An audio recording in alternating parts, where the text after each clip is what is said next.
welcome to the SendNoods talk show. Hello, Internet.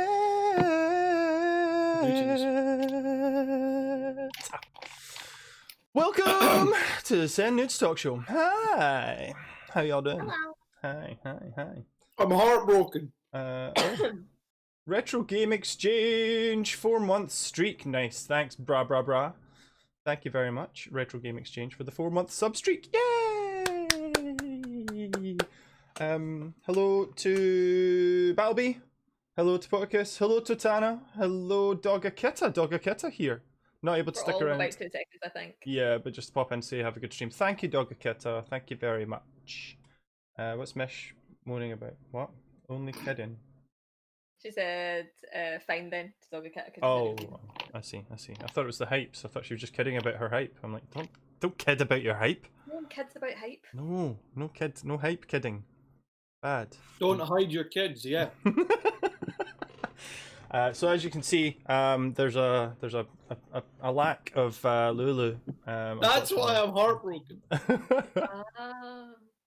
We've got myself, Nadia, and Sam this week. I thought you were saying we've got myself, I'm Nadia.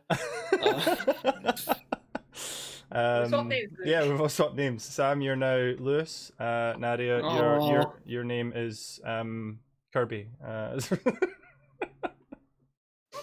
don't know. Yeah, hi. Sorry, I wasn't ready to go live, but I am live. I'm still drinking my tea. Have a nice cup of tea.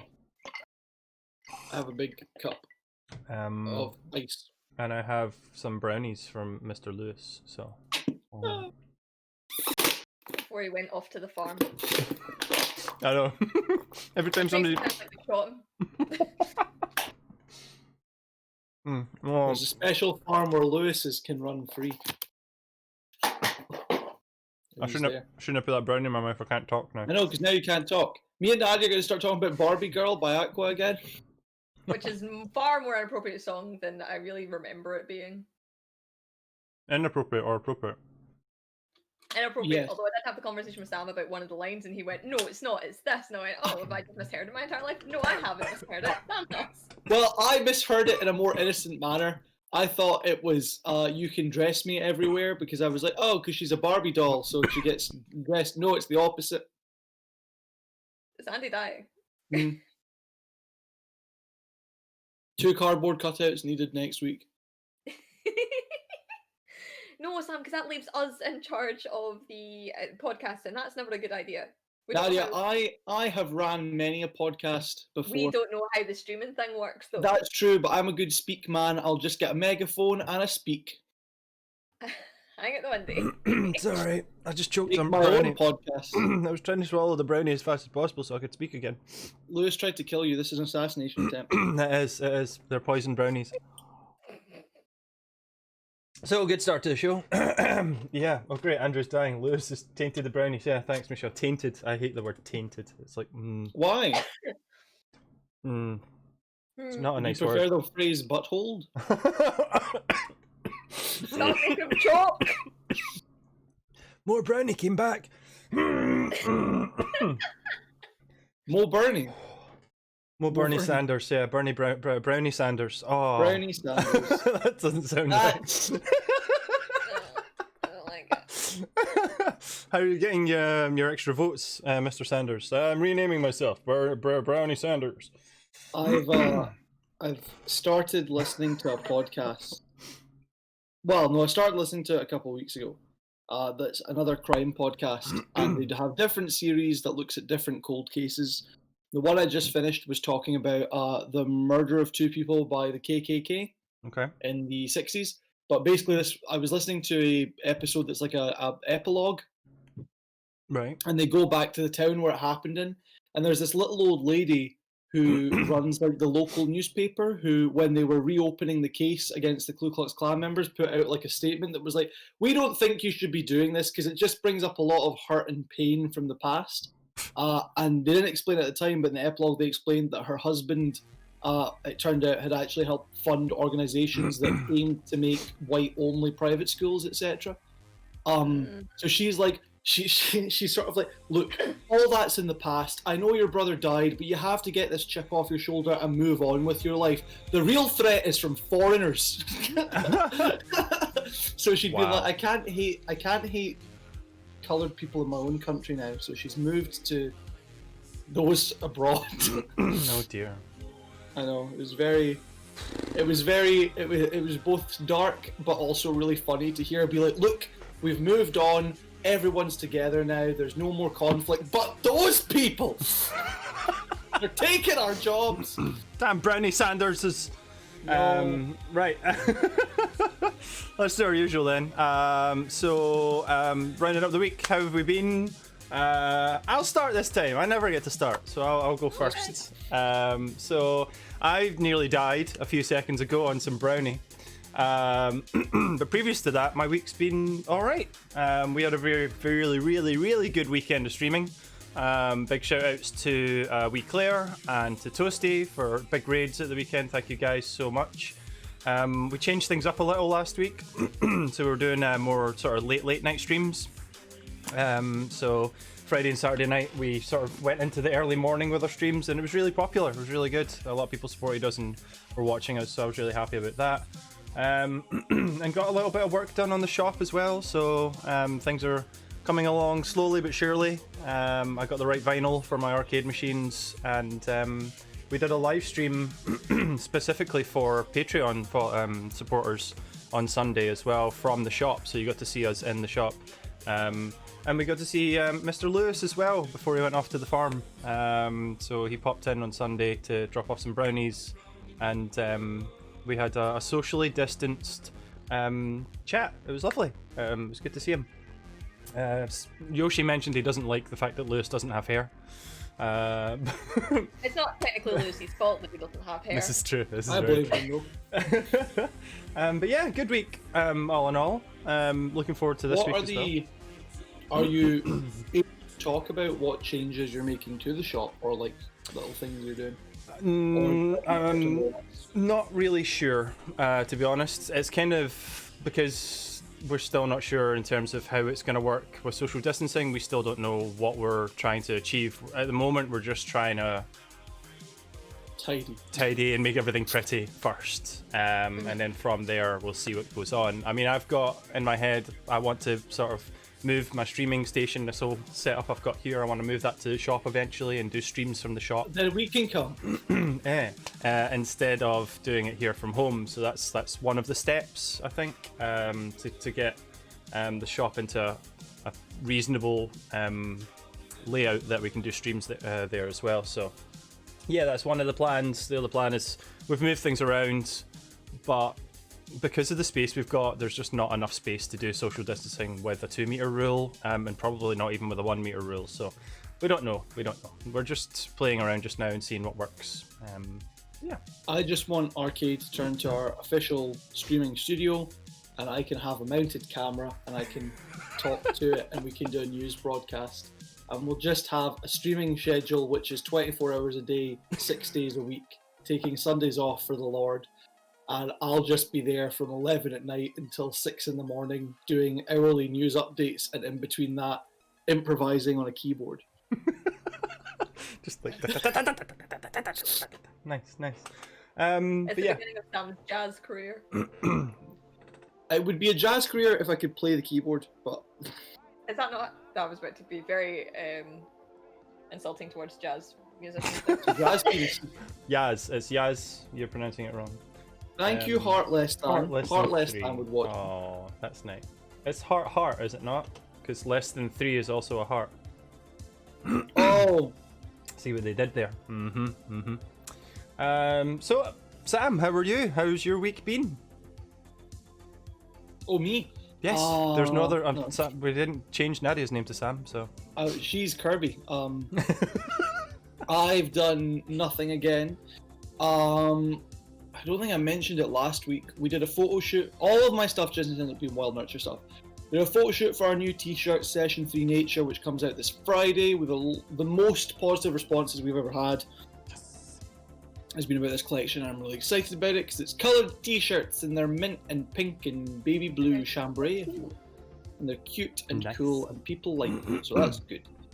So building up to that release, getting some photos from awesome people sent in, and also still working back end on Kickstarter things, preparing to ship everything out once production's finished, which should be beginning of next week ideally, which means that by the end of next week people should start receiving things. If you're based in the UK, if you're outside the UK, you're probably not watching this yet. In terms of keeping my mind at ease from the fact we're all in lockdown, no, not really. More just the thing that's distracting me. My girlfriend's gone back to her mum's house. Her little brother fell off a bike and busted in his own teeth. Oh, really? I shouldn't be laughing. Aw. We went to the beach and I think I got sunburn somehow. Because you're white. Very white. Those are the two reasons. And what I've been doing the last several days is I spent far too much money on WWE 2K19, and I've been in the process of building my dream roster of all my favorite wrestlers and writing out storylines on my Pages app on my laptop, and we are currently... I've just now finished doing all the downloads and setting up of shows, so we're about to start week 3, but I do have storylines planned out for the first year, and long-term storylines partially built out for the next 6 years. So Wow. I think I'm going to be kept busy. Wow. You should probably get a job with 2K Games, actually. I should probably get a life, or just I don't know. So I can talk. I'll talk more about that during Rumble Pack. Yeah. So if you want to hear about that, come watch the wrestling. Indeedio. Which is 9 p.m. tonight. 9 p.m. Right here. Nadia, Yeah, how are you? I'm alright. Right. That's it. My That's all we week's need. just been devolved to trying to get the uni work done. Try to finish off a crochet project for a friend's birthday. And I went on a nice walk today with my mum. Aww. Walking around the desolate housing estate or the cemetery. Which Glasgow one? Road. No, I walked down Glasgow Road because we went to go check out a hospice furniture shop and went, oh, there's nothing in here. And had lunch in a park. Fair enough. And it was super entertaining. And I've also been watching videos involving people trying to dye their hair crazy colours, and it probably should put me off dyeing my hair crazy colours, but it's just really making you want me you- want yeah. to dye my hair crazy Yeah, colours. I feel like that too. Oh, Lulu's here. Lulu's in the chat. Hi, Lulu. How's your week been, Lulu? It's Wuffy's bad. His Wi-Fi is bad. Wi-Fi en français, c'est Wi-Fi. Thank you for coming in, Lulu, and dropping in some chat, though. Thank Le you. Wi-Fi française. Just to catch up with the chat, Felix Helgi left us a very nice joke.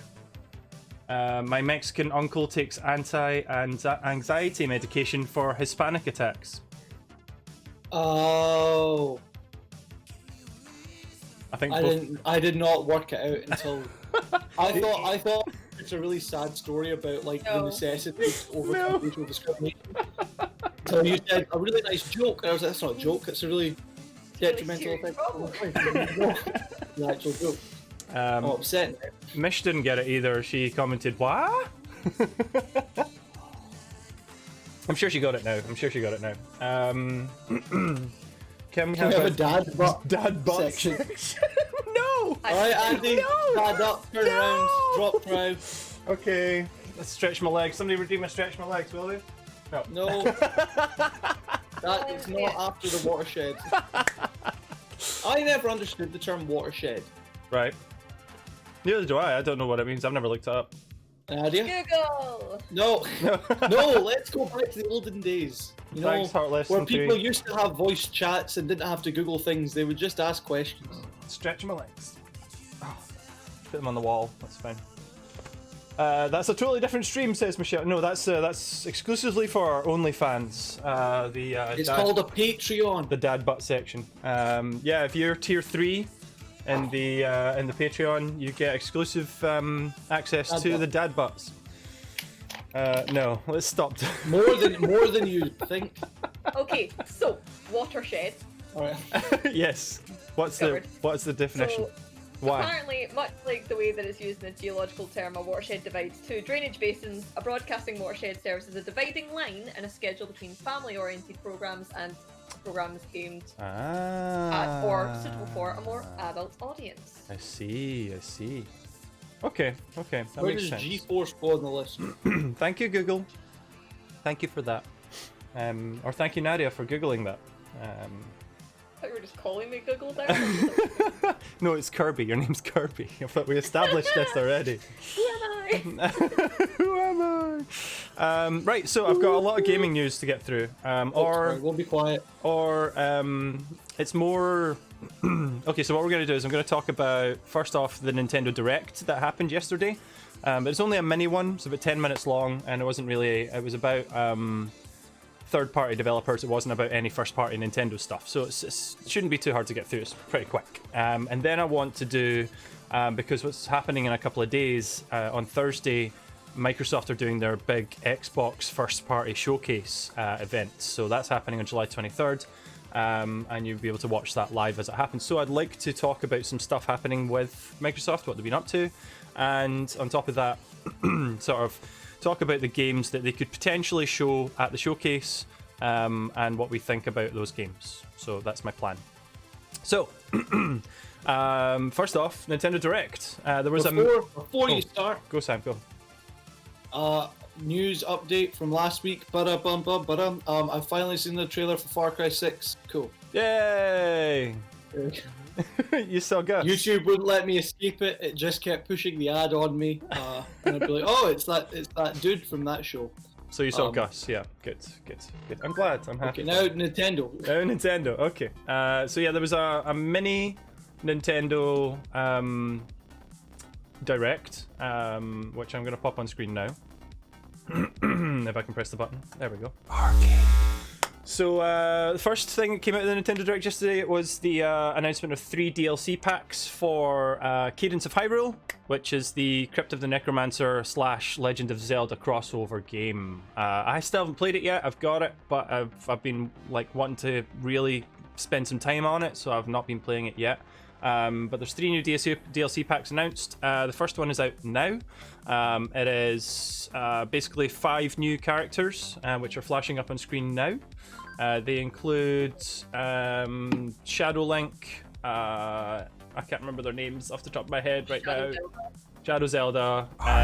You've got... If I can pull this back out of full screen mode, please. Thank you. No, that's the wrong way. Balls. Oh, I managed to click that perfectly. Yeah, you've got Impa, Aria, Shadow Link, Shadow Zelda, and Frederick. So those are characters added into Cadence of Hyrule. The other 2 packs are going to be released in October. One of them is going to add 39 new songs to the game, and the other one is going to have new story content featuring Skull Kid, which I think Skull Kid's quite popular and everyone loves them, so that should be pretty cool. Have either of you played the game yet? R-CADE. It's good though. It's basically top-down sort of RPG Zelda style. Even Crypt of the Necromancer, the original. It basically, the way the game moves and is animated is to the beat, is to the music. So it's kind of like a dungeon crawler RPG, but very music oriented. Yeah, which is really cool. I'm dying to play it myself, and I'm gonna start it I think soon, because this new announcements just made me want to play it again. So yeah, that was the first thing out of the Nintendo Direct. Second thing, if it wants to get there, come on. Second thing is Rogue. I've forgotten the name of the game now. I need to look it up again. Rogue Company is the thing that was singing me earlier. I think I just said it. Rogue Company, yes. Yeah. So Rogue Company's been announced for the Nintendo Switch. It's already PC, PS4, and Xbox One, so this is just adding to the Nintendo Switch catalog. But it is going to be cross-platform and cross-save and cross-play, so you'll be able to play with everybody else on the different platforms as well, which is really cool. It's a third-person team-based shooter. I'm going to move this document over here so I can actually read while I'm playing videos on this screen, because that's what my problem is. So yeah, looking forward to that. But I don't know, has anybody heard of this before? Anybody played it at all? I only heard of it about 5 minutes before the podcast started because it popped up as an ad. And then when I looked up what it was, I was like, okay, well that doesn't make sense to what I just saw. Because like, it's a shooter, right? Yeah, third person, team-based multiplayer, yeah. Yeah, and the promo for it was someone who looked like, who basically seemed like Katana from Suicide Squad. Yes, with a big sword thing, yeah. Yeah, and I was like, oh wait, that's a first person shooter, how, what? I don't know much about it. I'm gonna have a look. I'm not a big fan of third-person shooters, honestly. More of a first-person guy, but I'd give it a go. Some interesting mechanics in there, but it's nothing new. It's nothing that's gonna take the genre to the next level, I don't think. And then Sam, this was for you. The next Nintendo Direct announcement was WWE 2K Battlegrounds, which we mentioned previously. There's a nice little preview in the Nintendo Direct featuring some of the superstars playing as other superstars in the game. So you had Asuka, Asuka? Yeah, Asuka. Thank you. What are the tag team guys called again? The Jimmy and Jey Uso?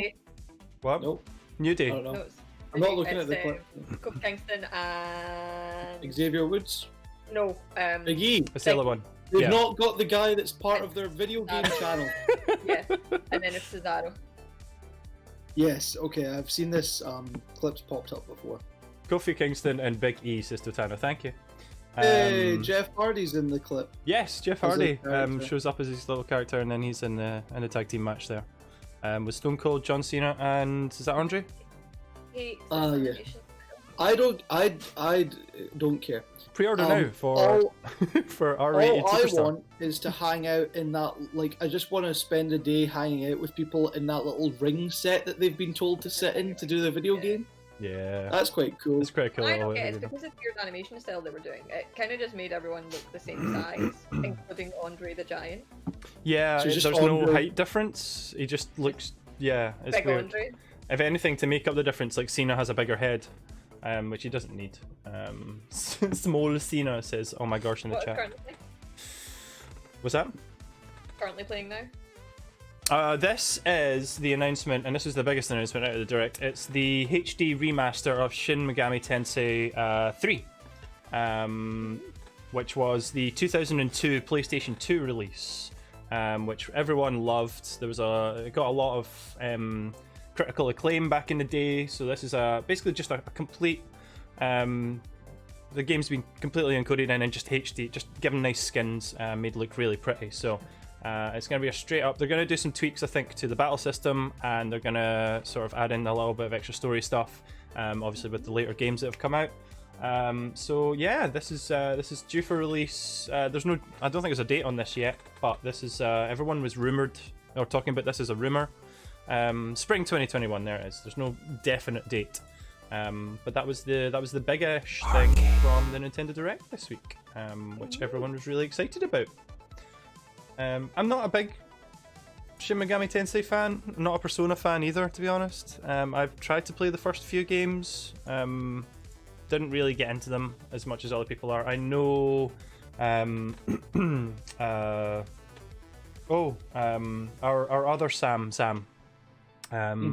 he's a big fan of the Persona and Shin Megami Tensei games, so he might be quite excited for that, but I don't think he owns a Nintendo Switch, does he?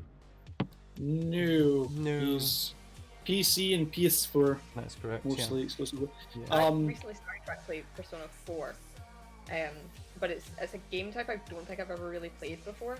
Okay. So it's like getting used to that kind of stuff, where you're like, Yeah. okay, this is very like I can sit there and going, this would be a fantastic anime, but I'm currently playing it as a game. There is an anime though, isn't there? For Persona 4 and Persona 5, they made an anime for it, yeah. Yeah, I thought there was. Yeah. So that should be interesting. I think it'll sell loads for the Switch. There's a huge market for Switch players and sort of Shin Megami or Persona games, so they'll lap that up, and that'll be big for them. And it's nice to see a PS2 game from 2002 get some love as well. So it's always good. It's always good. But yeah, that was just a little Nintendo Direct. The kind of there was rumors it was going to happen, and it just kind of plop came out of nowhere yesterday. I caught it about 15 minutes after it happened because I forgot that it was going to happen. But there's nothing really major. It wasn't any first party stuff. There's a load of rumors going around because this is the 35th anniversary of Mario. That there's a load of remasters coming out for all the Mario back catalogue basically. So they're going to re-release everything Mario related and a few things that haven't been re-released before. So like Mario Sunshine and stuff like that are supposed to be coming out. So still no news on that yet, as this was a third party or sort of showcase for lesser games. But everyone's still waiting basically for Nintendo to go, here's all the Mario stuff. So yeah, I think so. Is that, you say that's been confirmed or it's still rumored? Still not 100% confirmed, but Nintendo, I think there's been leaks to say that it's definitely going to happen. So yeah. Thank you, Totana, for that. Thank you. So that was Nintendo. Nintendo, I think, are just biding their time because they know Microsoft and Sony have still got to announce, obviously, release dates and prices for the new generation of consoles, and they don't want to say something and then Sony and Microsoft come out and just completely everyone ignores what Nintendo has been saying because of the bigger announcement. Yeah. So I think Nintendo are just biding their time and waiting for that because they've got all year basically. It would normally, I mean, this is E3 time, so normally this would be when all the big announcements are coming out. So I reckon, personally, I think Nintendo will hit out with a big announcement in terms of Mario in the next month or two, but they're waiting, I think. Speaking of which, they'll get a bunch of downloads or money, etc. from that. Yeah. I don't know if they're doing it as they're charging people for the games, or if this is just like a celebration of Mario's career. I would imagine most of it will be sold, even if it's just packaging all of the games under one price point. But yeah. You can never tell with Nintendo. Maybe they'll announce the Switch 3DS edition, and you can only get the games if you buy that console and something like that.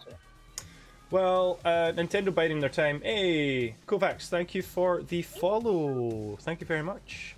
So speaking of Xbox and PlayStation, the big thing, as I said, that's happening in a couple of days is the Xbox first-party game reveal or game showcase, which you can watch live on YouTube or Twitch. But I thought it'd be interesting to go through all the rumors and the stuff that might happen or might be revealed at the event in a couple of days. Before getting onto that, there was a couple of news pieces about Microsoft specifically that were interesting enough.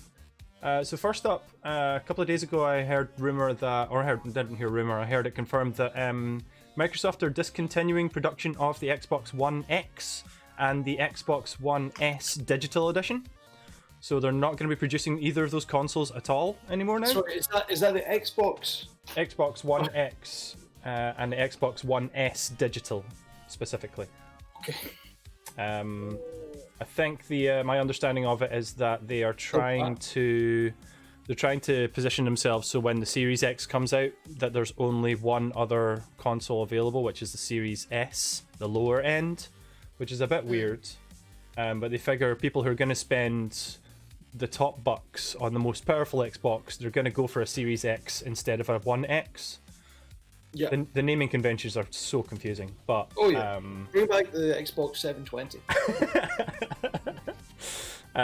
So yeah, Amazon prices, or actually not just Amazon prices, but prices for the Xbox One X, brand new, have shot up like ludicrously because stock is now starting to dwindle down. So if you're looking at getting an Xbox One X, no one is. Don't do it now. I know. Get it second hand in about 6 months' time. Yeah. This is total speculation, but obviously there was the conversation at the early part of lockdown COVID situation that a lot of manufacturers of electronics, particularly in the US, would be unable to produce as much based on the lack of access to materials, etc. Yeah. Don't know if that's still affecting anything, but it could be possible that they're scrapping the production of these consoles so that they can preserve the materials for future ones. Total speculation, nothing pertaining to that, but it would make sense. It would be a big part of it, yeah. On top of what DoggerKit is saying about the release of a new service and trying to ensure that everyone is on that new service from the outset, rather than having people lag behind on an older one, would just be easier for them as a business. Well, interestingly, as Chaos has mentioned in there, Xbox have stopped selling 12-month gold passes now. Right. So it's not for Game Pass, it's for specifically, because that's always been a confusing thing, not for me personally, but I think for the consumer, is the fact that Xbox have not only Game Pass, but they have the original games with gold, right? So you've got Xbox Live Gold and you've got Xbox Game Pass. So Xbox Live Gold was, or still is, sorry, the monthly subscription that you need to pay to be able to play games online via Xbox. And with that, you would get games with gold, for example. So they're still allowing the purchase of 1 month and 3 month passes, but the 12-month or 1 year pass is being completely taken off of their stores, and you can only buy them from third-party vendors now. So, so definitely pushing people to move away from their current console. What I think the general ethos or the thinking behind it is that they are trying to push people onto Game Pass instead of games with gold or Xbox Right. Live Gold. Because what's happening in September is Microsoft are supposed to be, or they're trying to get their Project X Cloud system up and running and available to all by September this year. Project X Cloud is their game streaming service, much like PlayStation Now or Stadia, for example. It's the basically the game Netflix version of games. So or basically you can just go in, choose a game, and play it live by streaming it through your internet connection instead of having to download anything. So yeah, that's going to be part of, or supposedly it's going to be part of your Game Pass subscription payment. So if you're paying for Game Pass, you'll get access to their catalogue of live games to be able to play whenever you want through your internet connection. And that's supposed to be coming in September. They're testing it in a few different countries at the moment, but there's no sort of concrete information on when it's, but that might actually come up in a couple of days with the first party showcase. We don't know. They might confirm something in there with that, which would be interesting. And so that's why they're getting rid of gold, because they want people to go into Game Pass instead. So they want that monthly subscription to be Game Pass, not Xbox Live Gold, so that you're in with the new ecosystem instead of the old one. It's that sort of progressive thing. So that's the general thinking behind it, but there's I don't think there's been an actual 100% confirmation from Microsoft as to why gold has been taken away. But that's happening right now. It's an interesting one. The other thing that came from Microsoft this week is that and this is sad times, but the Kinect is dead, guys. The Kinect is dead.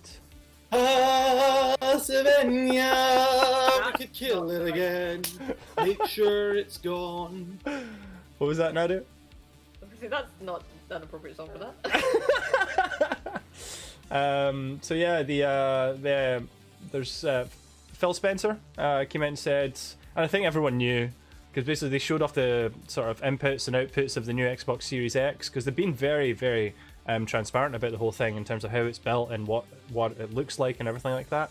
But there's no connector for the Kinect. There's no socket for the Kinect on the Xbox Series it's X. wireless. The Xbox One X also doesn't have any connector or socket. But you can buy a USB adapter. But Phil Spencer's come out and said, no, that's not going to be compatible with the Series X. We're done with the Kinect. Even in sort of backwards compatibility mode on your Series X, you won't be able to play any of the Kinect games. They're just not going to be compatible. It's not being supported. So, goodbye, Xbox Kinect. Good riddance. You were only good for that one football game. We didn't know you well enough. No one wanted to know you. It's funny because a lot of what I was reading up was a lot of sort of game people learning games development were actually using the Xbox Kinect with a PC interface to actually use its sensors and the abilities that it has to develop games. A lot of games arts installations tend to use it because it's really easy to use to track movement and stuff like that. Exactly. I know Nuka Zombo, one of our friends here on Twitch, she was using it for her study stuff for college. So yeah, goodbye Xbox Kinect. That's it. It's done. It's not coming back.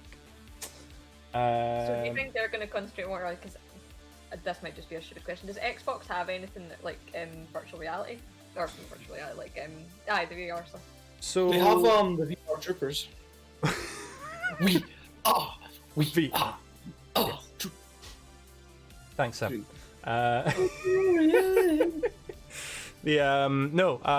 So Xbox Connect actually paved the way for a lot of the stuff, a lot of developments they had with HoloLens.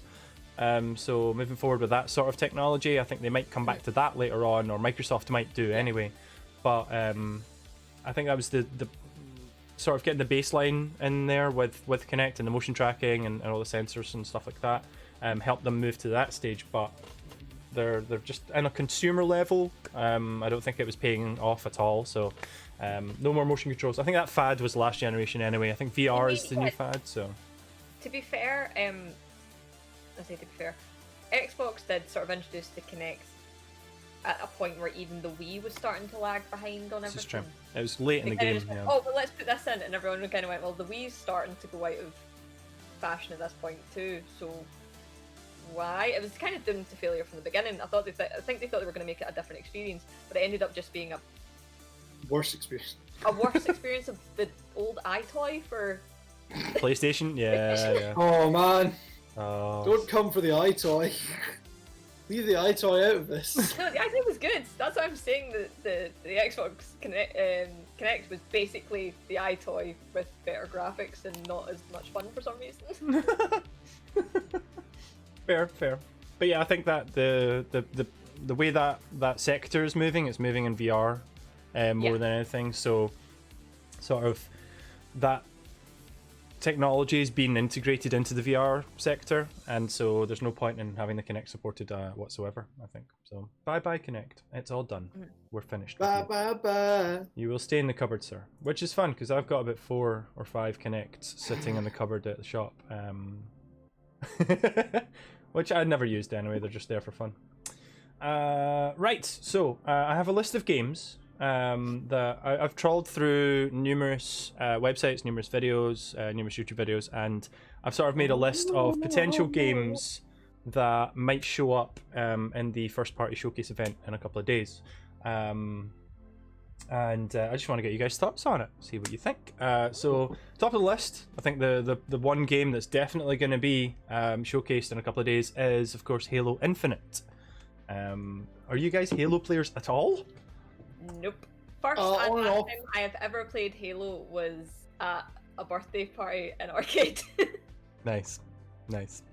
On and off with Halo 3.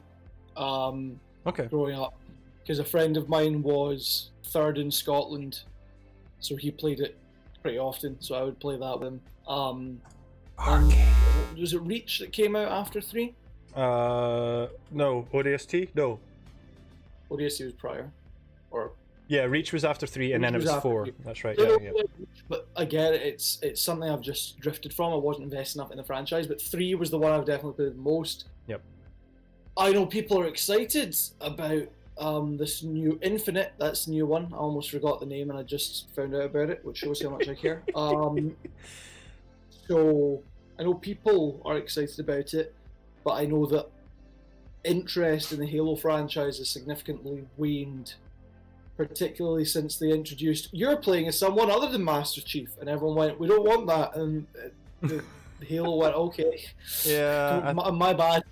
I think the Xbox One hurt the Halo franchise, if anything. Like the sales numbers compared to PlayStation wasn't good, and that meant that Halo 5 didn't get out to as many players as their previous iterations did, because the 360 was huge. So unless you're a diehard fan, I don't think you've kept up with the Halo franchise. I haven't. I was a diehard fan back in the day, but I don't think a lot of people have kept up with it as much as they previously did. So Infinite, there's a couple of things that were talked about. So first of all, how are they going to, either number one, the story needs to be phenomenal for it to have any sort of impact on the current first-person shooter world, because the whole everything in first-person shooters at the moment is sort of, it revolves around battle royale. So it's all about having a battle royale. If you don't have a battle royale, then there's no point in even releasing a first-person shooter, because nobody will pay attention to it. which is a horrible state of affairs. Because if a first-person shooter's got a good storyline, then I feel like it should get the attention that it deserves, you know? But it's been a trend of first-person shooters, especially in the last few years, that storyline for some reason comes second. Yeah. Especially like Halo and things like that. They all have obviously where you can play. You can do the campaign and then you can do all the other stuff, the online versus and stuff like that. Yep. But then a lot of games now, first-person wise, they concentrate on the extras as opposed to the story, which then leaves it as a game that's playable for a few months, and then people maybe get bored about it and don't have much memory of it in the end. I think the other thing that they've been talking about in terms of Halo is the reason for the naming it Infinite is because they're gonna take the multiplayer aspect of it and make it free to play. That's the other rumor, much like sort of Fortnite or any of your other big free to play FPSs. They're getting a lot of love, like Call of Duty Warzone, for example, is massive now. So supposedly the multiplayer aspect is going to be free to play, but that's not been confirmed either. We'll probably find that out in a couple of days, but that'll be huge for them, because then they're then moving into the world of cosmetics, microtransactions, you know, that kind of stuff, and it sort of puts the basis there. But I don't know how they're going to position that, because if you're selling a first-person shooter based on a story as a single player, then you've got to sell that game as it is, but then you want to put in free online multiplayer. How do you position that when you're having to buy the first part or the story part of the game? So it's a bit of a weird one. It's also, but it's they're trying to catch as many people as they can, because they know that like you've got the diehard like Halo fans who are just gonna buy it because they want to buy Halo because they've always been. Yeah. But they will have had issues for the last while of bringing in new fans to the game, because a lot of people are like, oh, I don't ever play Halo before, which is why I think they kept bringing out remasters. Yeah. And so they're just like, look, we can still be good and it can still have the newer generation players, and they're not finding it as entertaining as maybe people in the past did. But then there's the whole idea of, are you looking back on it with nostalgia, or was it actually good? Yeah. Was that actually good? Yeah. A shame that Minecraft came up with that first. Says, oh my gosh. Oh, Battle Royale? So yeah, Halo Infinite, I think definitely, without a doubt, will make an appearance in a couple of days at the Xbox Showcase. The second game I've got on my list is Gears 5. So they showed off a wee bit of Gears 5 already at previous videos and stuff online. So Gears 5, I think it's all, again, same as Halo. It's definitely going to be on Series X. It's definitely got everything ready, and they're good to go with it. So I dare say that turns up no problem. I haven't followed the Gears series again since the early days of the Xbox 360. I played through Gears 1, 2, and I think 3. But then after that, fell away from the series and didn't really play it at all after that. I know Totana... Oh wait, Gears 5 came out last year, did it? Am I... I was going to say, the last Gears came out really recently. That's right, sorry. Gears 5 did come out last year. Shows how much you're paying attention. I'm paying attention really well. I chucked that one in last minute, sorry. No, Gears 5 is going to be free on Xbox Series X if you already own the copy on Xbox One. Thank you, Totana, sorry, yes. But they're showing off it running at 4K and 120 frames per second. That's what I was looking at. Sorry. I feel silly. So yeah, optimized for Xbox Series X is what they're talking about with that. But yeah, again, Gears, it'll sell. As long as Xbox do it right, then much like Halo, there's already a huge fan base for it there. And I think that follows on with a few of the other games I've got on the list, like Forza 8, for example. The Forza series will just continue, and it'll keep getting... They're talking about Forza 8, and they're talking about Forza Horizon 5. Gears was my Halo, says Totana. Yes.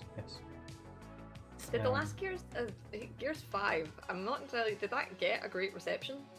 Now that they're giving it out for free? But I'm not really sure that people were particularly hyped about it.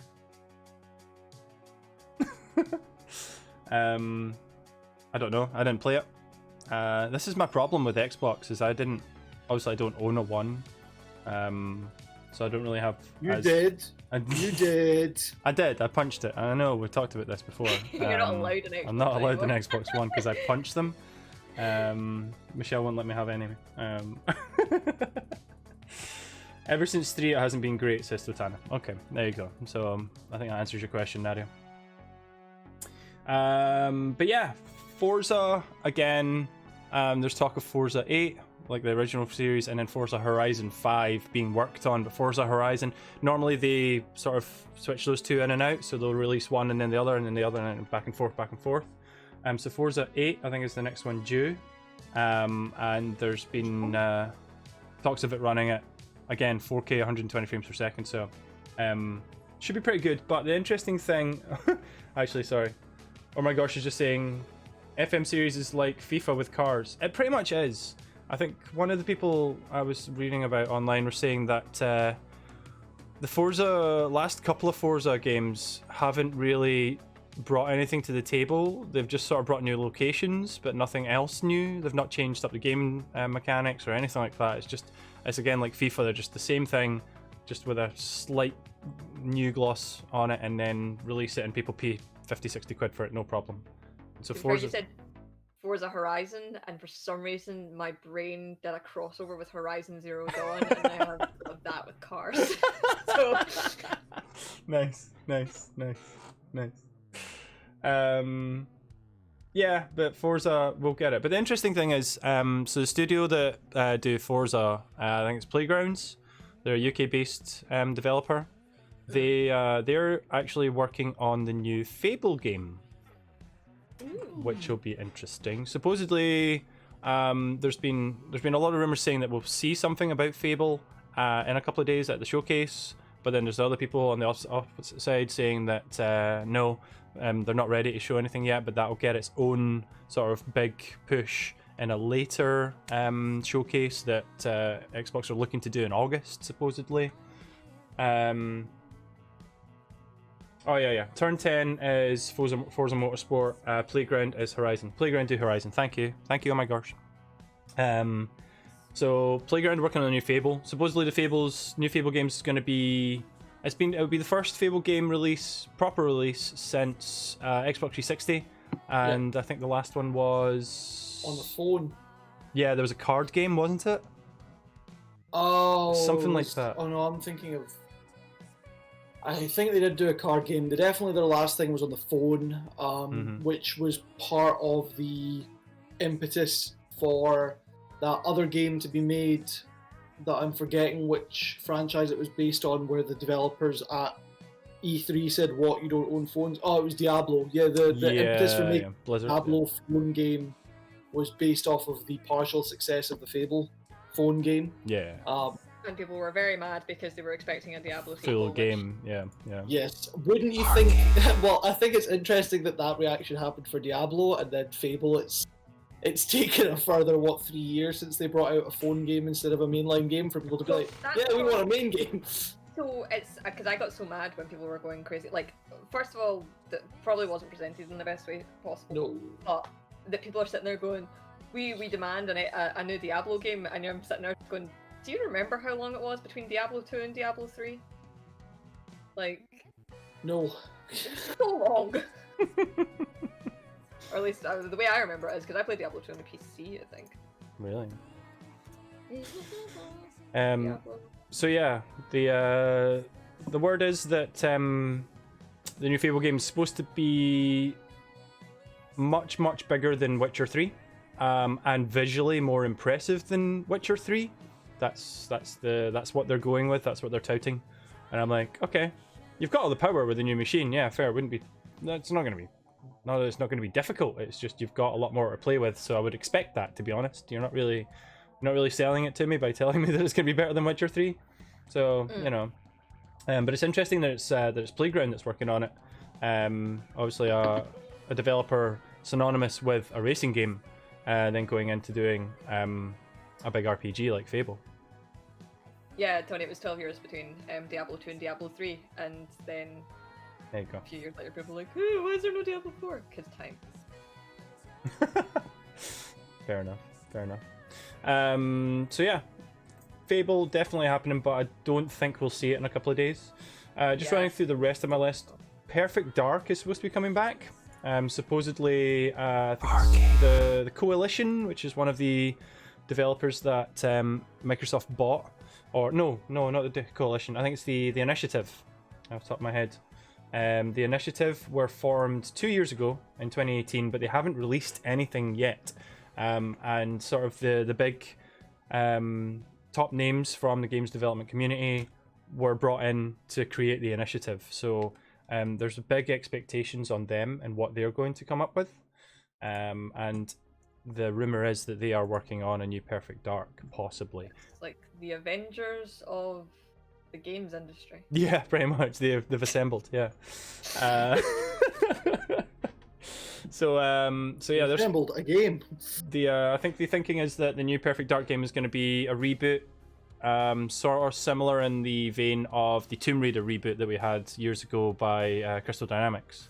So it's supposed to be like take that, because it's weirdly, I mean, Perfect Dark, for anybody that's played the older games, whether that be the original Perfect Dark or Perfect Dark Zero on Xbox 360, which was a 360 launch game actually, where they're first-person shooters. Actually, was Zero a first-person shooter? I've forgotten.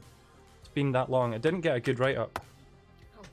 Perfect Dark Zero. Yeah, also FPS. Yeah.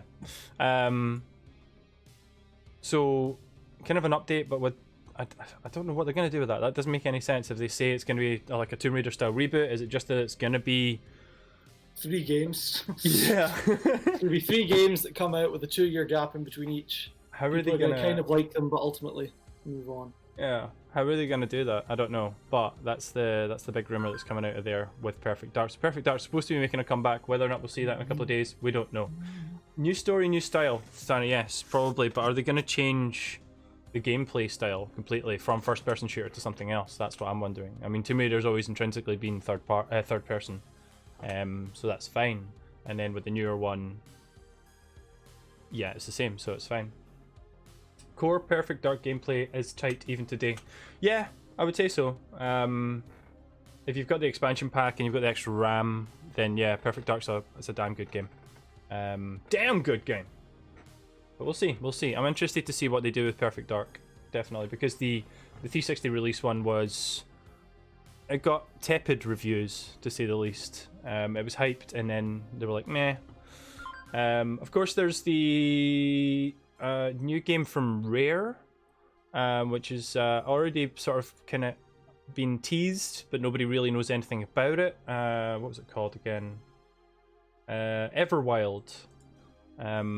We don't know anything about that one, but that'll definitely be talked about, I think, in a couple of days, because Rare obviously bought over by Microsoft.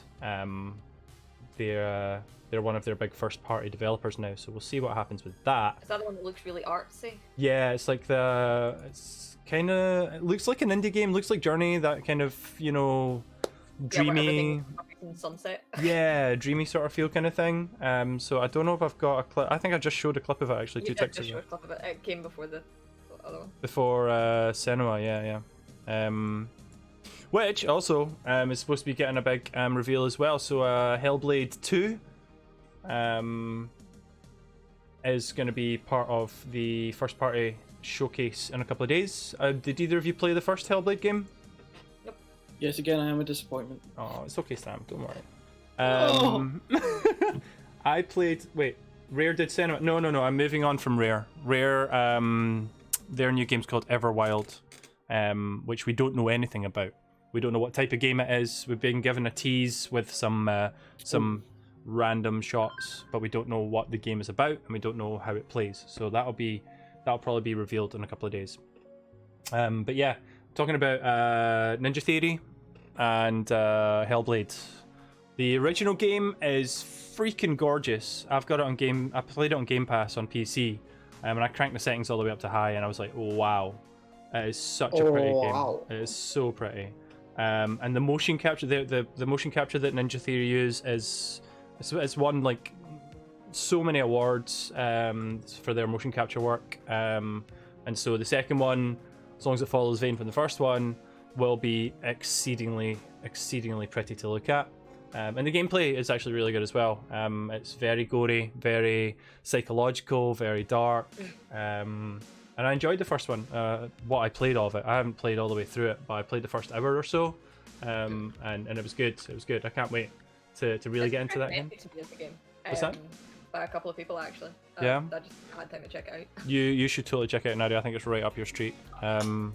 It's just got that sort of haunted, sort of Blair Witch kind of death, and it's really good. It's really good. It's really atmospheric, and it's got a kind of Dark Souls kind of sort of fight and parry kind of fighting system. Slash and parry kind of fighting system with it as well, which is really. It's really, once you get the hang of it, it's good. But it's a really tough game to play. But it feels rewarding, you know. So yeah, Hellblade 2, definitely I think will get a wee bit of showtime on Thursday. And then there's just a couple of other wee things. So Age of Empires 4 supposedly is going to show up. I know Bri will be happy about that. I'm not really fussed personally, but Age of Empires 4 will be coming. Psychonauts 2, I know there's a big sort of following for the original Psychonauts, so we'll see Psychonauts 2 as well. There's rumours that the new Call of Duty game might get showed off in a couple of days, but that depends on who they signed a deal with, whether it is PlayStation or Xbox. And the last one I want to talk about on my list is the wonderful Microsoft Flight Simulator. People like it. People like that series. Well, He's got a new game to play. Flight Simulator hype, says Sir Y. Thank you, Flight. Thank you. So yeah, Microsoft Flight Simulator. Thank you. Supposedly getting a release on Series X. My dad adored those games. Yeah. You get a good stick and you're sorted.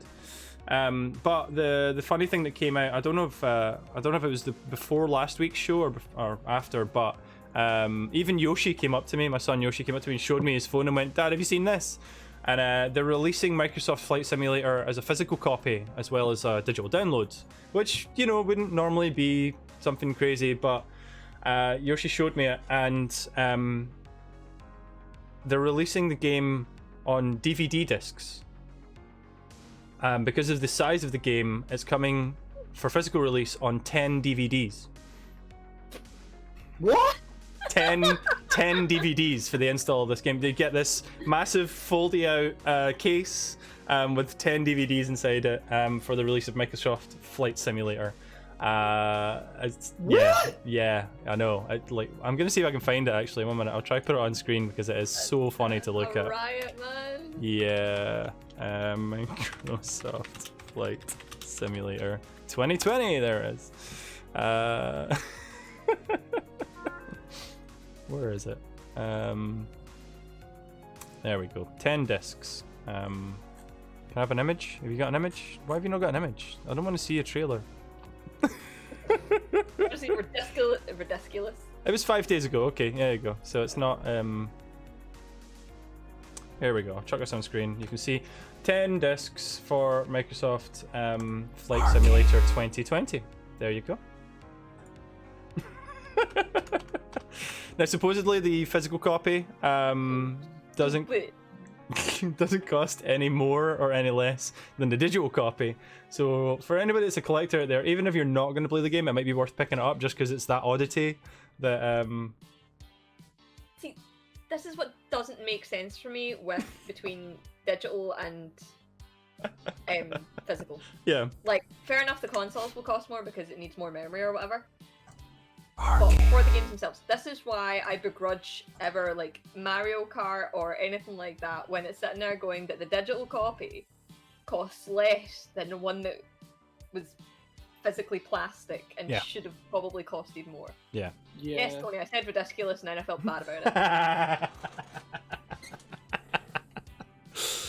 it. Yeah, so Aerosoft, the guys that are releasing it, have said the physical package should cost very close to the price you pay Microsoft for the digital edition, and will include over 90 gigabytes of data, the bulk of which are graphical assets for the airplanes and detailed ground scenery in the game. After installing the game from those discs, those 10 discs, players will still be encouraged to download update files to the simulation itself, as well as stream copious cloud-based data like high-res satellite photos, geographic details, and live weather updates for an even higher This level game's of gonna realism. crash some computers. Yeah, that's mad. That's mad. It's gonna be like this will be what they're teaching actual pilots in. Yeah, Who I mean, needs flight simulators when you can just play your Xbox? I'll pop the trailer on screen so you can see it, because it actually looks really good. I'd have to change disc to land a plane. My little brother was a huge Flight Simulator fan back in the day, but this is the actual trailer for it, captured in real time 4K. Oh.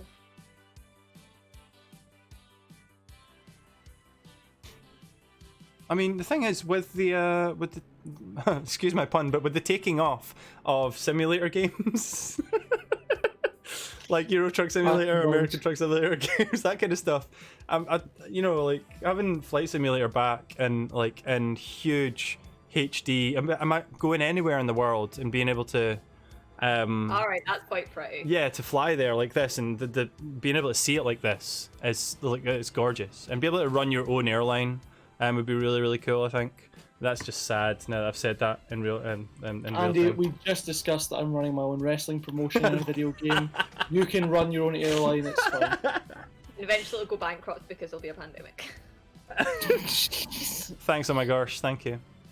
So yeah, I mean, it looks gorgeous, and this is getting a Series X release as well. So Yeah. and it'll It be looks exclusive. really So pretty. it But does. it's look weird. good. Some parts of it look super realistic, and then some parts of it don't. Yeah, this is true. And it's This is true. odd. Like the water stuff looked super realistic. Yeah, the Oh, waves. That would give me travel sickness. So Sir Wise said VR too. So yeah, Who? obviously PC only VR, but that'll be interesting. But yeah, so that's releasing later in the year, and that'll be on Series X as well. So we'll probably see a wee bit of that going into the showcase in a couple of days. Last up, I've got one other news piece I just want to quickly fire through. There's only 3 of us, so I think our normal stuff won't take us long. I can help with that. The last thing I want to talk about is the new Worms game that I tried this week. Has anybody seen the new Worms game? No, it wriggled away. It wriggled away. Thank you. I'm sort of laughing at Tony's fucking Getting- now contains realistic baggage. Baggage handlers. I'm trying to cross the top.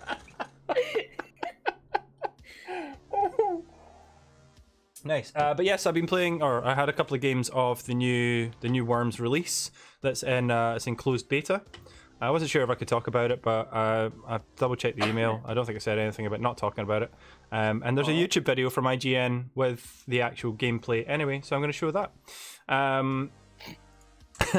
So the new Worms release that's in closed beta at the moment is called Worms Rumble, and it is a online multiplayer deathmatch shooter.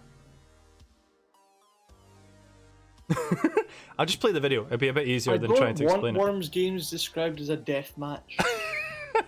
Well, a Worms game is a deathmatch. Actually, what a worm game is. It is a deathmatch. So why would you be angry about that? This is some preview gameplay from the IGN YouTube channel. So it's a fixed camera view, sort of Worms style, and you. It's weird. So in terms of the way I was controlling it, you control your mouse with your keyboard. By sort of movement is done by the keyboard. Your aim is done by your mouse. So wherever the cursor is on the screen, that's where your mouse. That's where you're shooting. And then you've got the ability to jump using spacebar, and then you can roll using, I think it's Control or Shift. And then you've got little weapon drops every now and then. You've got in the closed beta, you've got I think 5 weapons. You've got a pistol, an assault rifle, a shotgun, a grenade launcher, and a rocket launcher, I think, off the top of my head. And then you've also got grenades themselves. So you've got the return of the holy hand grenades. There's a banana bomb in there, and there's standard just frag grenades as well. I can't remember if there's cluster bombs in this, but there's definitely talk of cluster bombs for obviously the full version when it comes. But it's just a straight up deathmatch. You're running around the level, trying to take everybody out. It controls actually quite nicely once you get used to it. It's quite fast, fluid, and it looks pretty good. Like the graphics are.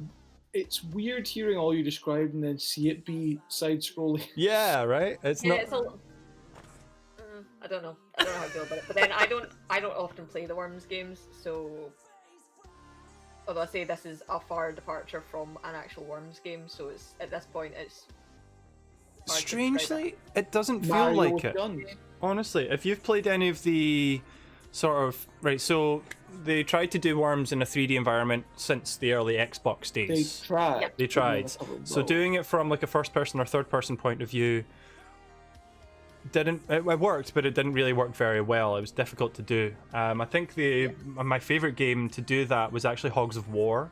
Hogs of War on the original PlayStation was phenomenal, and had a really nice control system and worked really well. It isn't aged very well, I have to say. Graphically, it's a bit, but Hogs of War was probably better than Worms at doing Worms or that sort of gameplay in a 3D environment. So Worms 3D wasn't really good, and so they went back to doing 3D, but sort of 2.5D really. So you've got Worms in its original control scheme, and how you move around the level, but it's obviously a 3D game, and this emulates that really, really well. So I felt quite at home when I was playing it. I was like, this is actually all right. Given my history with the combination of platformers and using your mouse to aim in a 2D environment, as we've seen with the Stickman stick fight, Yeah. it's not going to be one of those ones that I will be in any way, shape, or form really good at. So. Fair enough. I've not read up on whether or not this is going to be a full release or free to play, or I don't know what or how they're going to position it in terms of the release itself. But it is in closed beta at the moment, so they're just looking for feedback from people. The physics seems really weird. And that thing, like, it was obviously clearly platforming, but at no point did it look like he was touching the platform. Okay. I mean, it's still in closed beta, so there's still obviously a lot of bugs in this. It just looked like he was kind of flying. What I've found is there's only one level, but the levels themselves, the level itself is designed very well. Obviously, there's two big buildings. There's an underground section, but there's loads of pipes. As you can see, those green pipes. So you can traverse between sections really quite quickly. There's also a lift. There's a couple of lifts actually, left and right of the level. So you can go up and down sections without having to move. But they're a bit slow. But it works really well. And I was surprised because I went into this with a lot of like doubt. I was like, okay. The way it was described to me, I was like, this is nowhere near Worms. It's basically as Misha said, Worms battle but in real time. In essence, yes, it's just taking the traditional Worms gameplay. You're moving left and right, you're jumping, but it makes it faster, and you're constantly going. Even if the deathmatch mode that was there is, once you died, you respawn, and you've got no weapons, and you're trying to get the highest kill number. Standard deathmatch rules. So, it was touted as battle royale before I played it, and I was like, okay, how's that gonna work? There are 33 worms in one level, and you're trying to be I think in a battle royale scenario, you're trying to be the last one standing, but in deathmatch, it's just constant standard deathmatch rulings to try and get the highest kill, and that's it. Okay. So no official release date for this yet, but I did play a little bit, and I'm enjoying it. I'm gonna go back to it before it finishes off. I think it's the end of this weekend, end of this week that it's done. So, or it might already be done. I can't remember. But yeah, I just wanted to show off the new Worms game and give it a go if you get the chance. I quite enjoyed it. Worm your way into the open beta. I think my mum just gave me really posh mac and cheese. Ooh. Oh, Hi, Heather. what makes it posh? Heather in the chat. Hello. Cheese, soy sauce, and what seems to be some form of spices. Anyway, that's all the gaming news I have this week, guys. So we can move I on. got mad at games this week. Does anyone else have anything from the gaming world that I missed by any chance? Nothing that springs to mind. I got mad at a game earlier in the week, which everyone then seen in the staff chat, of the announcement of a game called Gamer Girl.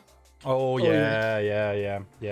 Which was ill thought out. I didn't want to talk about that. I was trying to be more positive and nice. I thought we've had enough negativity in terms of the gaming world. We don't need any more. As long as that gets completely snuffed out as quickly as possible, we can all just move on and get on with our lives, because there was no need for that whatsoever.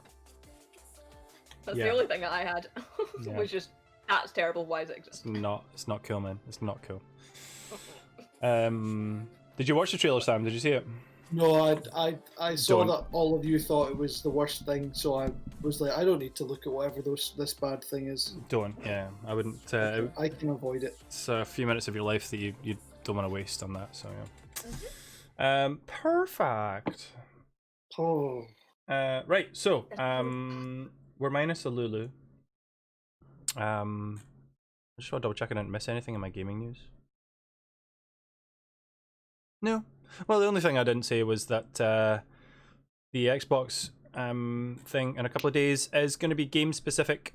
So they're saying that there's going to be no talk of hardware. So there's going to be no talk of release date or pricing on the Series X. And that's it. It's the only thing I didn't mention. Awesome. Awesome possum. Finished Telltale's The Walking Butt the other day. It emotionally broke me. I haven't finished that. The Walking Butt. I wish I'd never played it. Why? Because if I hadn't played it when it came out, Mm-hmm. I could have waited until it was all out and played it all at once. Much like a TV series, yeah.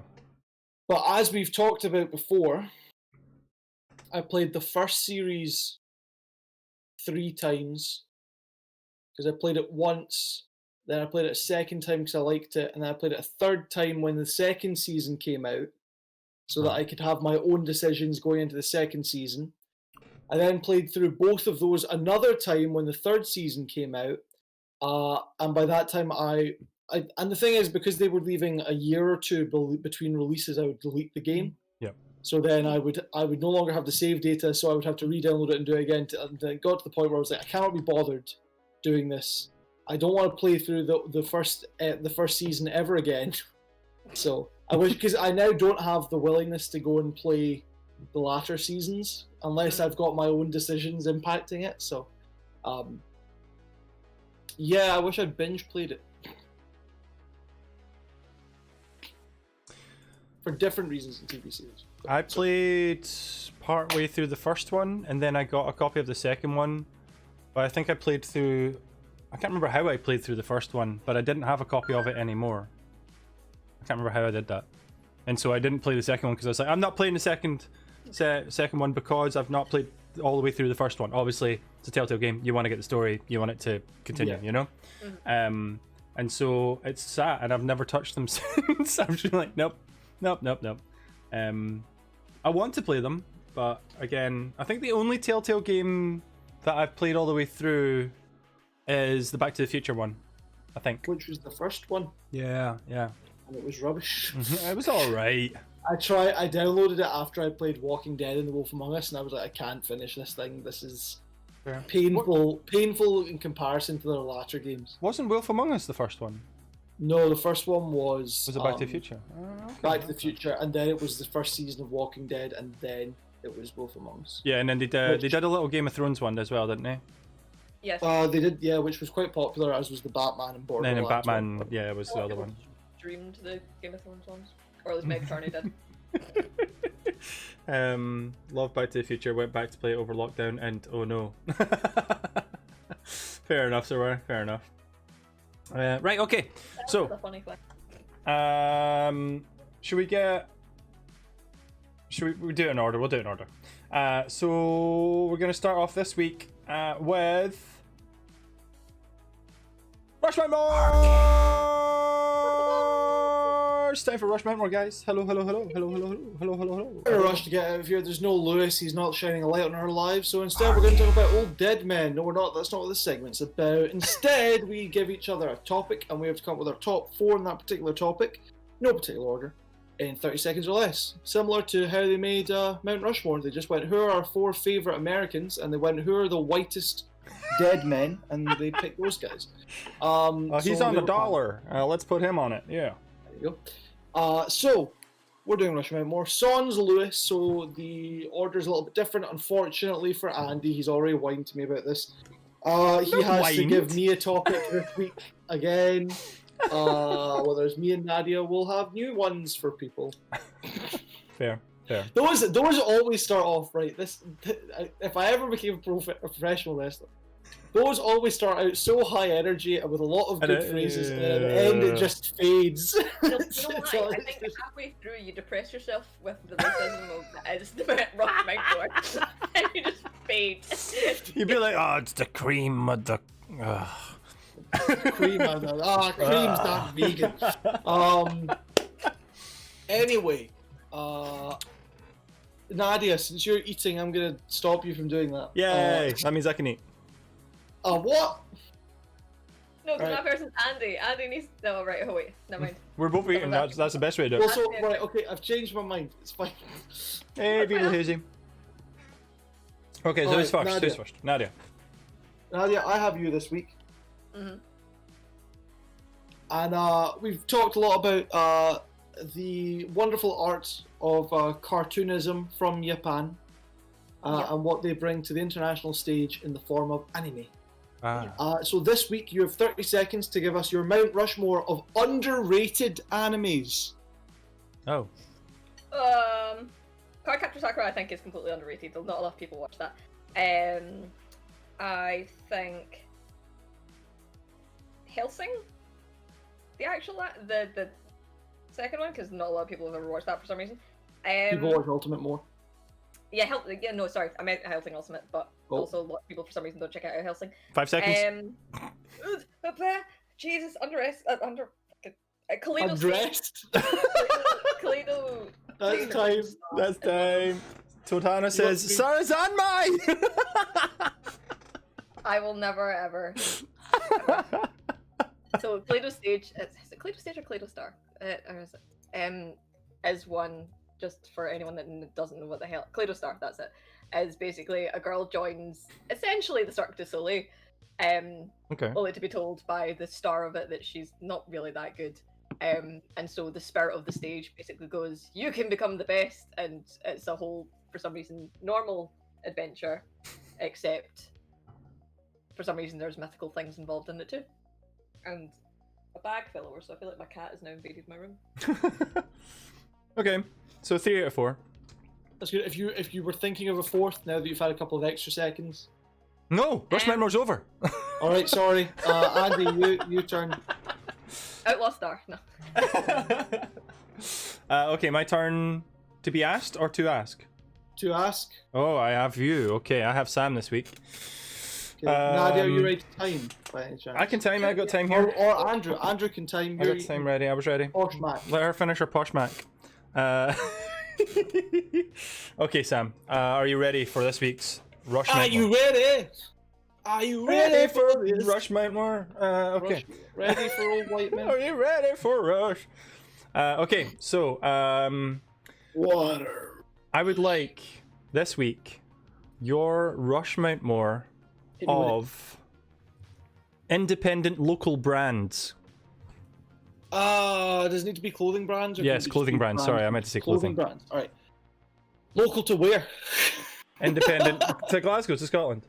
Okay, good. Now that I've burned 10 seconds, I'm still going to ace this. Number one's Wild Nurture Clothing, because it's mine. I need to say that because I love my own stuff and I wear it, even though I'm not wearing it right now. Hack On Clothing, because Graham's a delightful man. Chillin' and Killin', because Scott's given me a huge amount of advice in the industry, but all of their stuff is equally good. And Ouija Teas. Oh, just in there. Nice, nice. Ouija Teas told me where to buy stickers. Yes, yes. Cool. Thank you very much, Sam. If I was choosing another one, I'll give a shout out to Collection 26 because they've done a lot of cool stuff over the years, and they've done a lot of things pertaining to our particular demographic recently. So if you want Teenage Mutant Ninja Turtles t-shirts or Yu-Gi-Oh t-shirts, or in my case basketball, like there's Kobe Bryant based merch, they've been doing things. Nice. WeGTs has everything for you Glasgow based people. Hack On Clothing have great hats as well as very inclusive clothing, and Chillin' and Killin' has got entirely new ranges coming out soon or out already. There you go. Shameless plug, says Michelle. Yes, it was. Yes, It was. It's because Sam has a new session. Collection coming out this Friday. Indeed. Session 3. The 24th. All Yes, indeed. Check it out. That's why I thought of it. They seem like a bunch of dweebs. Oh my gosh. Wild Nurture Clothing. Yeah, I know. Yeah. Or as oh my gosh has said, Wild Nurture Clothing. Oh, missed the other R, buddy. Right. Who has me? Me. No, dear. Right. I'm gonna technically repeat a question to you that I've asked other people, and then I can't remember. Oh, okay. Don't know the So- URL. I can put the URL, Michelle. Sorry. Like the URL. I'm sorry, I finished my pasta. So this is this new session's getting released on the website on Friday, Sam. Yeah. Yeah. There you go. Gotcha. What'd you post? Oh, hello. That one. Sorry. Okay. Yes, Nadia. So, my question to you, top 4 items of clothing that you own, which I don't think you've been asked. I've not been asked that. Okay. You got a timer there, Sam? You've got a message. Yeah, it's going. Top 4 items of clothing. My 3/4 length combats. I love my Short. long shorts. Sam hates that I love my long shorts, but No, there you go. My Batman snood necky thingy.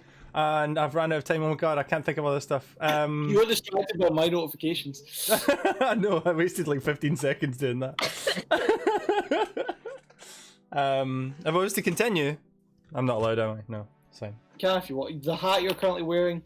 I do love this hat. It's the only one that really fits my head properly because everything There's a else is sticker too on it. small. I was going to mention the Batman hat that you gave me, actually, because I do love that thing too. Batman Beyond. But I the love other, that as well.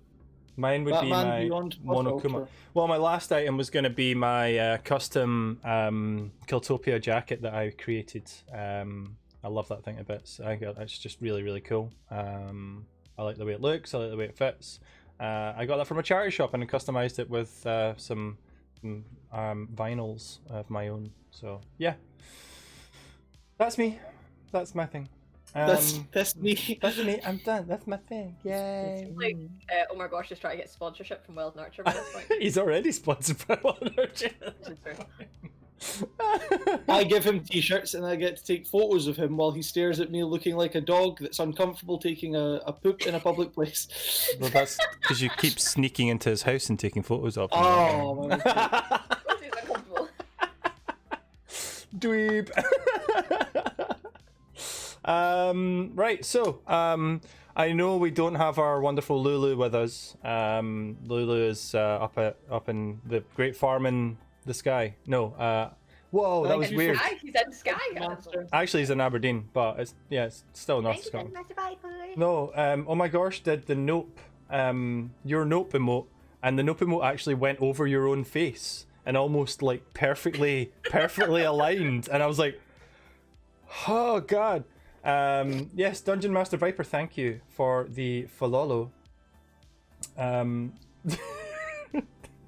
Sorry, Cider Snyder, suddenly he died? Rippy Pippy! Figured you should finally follow. Yeah, you should have finally followed Dungeon Master Viper, thank you. Just abuse people that begin following us. That's what I do. I abuse people. They come into the shop. Oh my gosh, knows this. They come into my shop and I abuse them and they stay.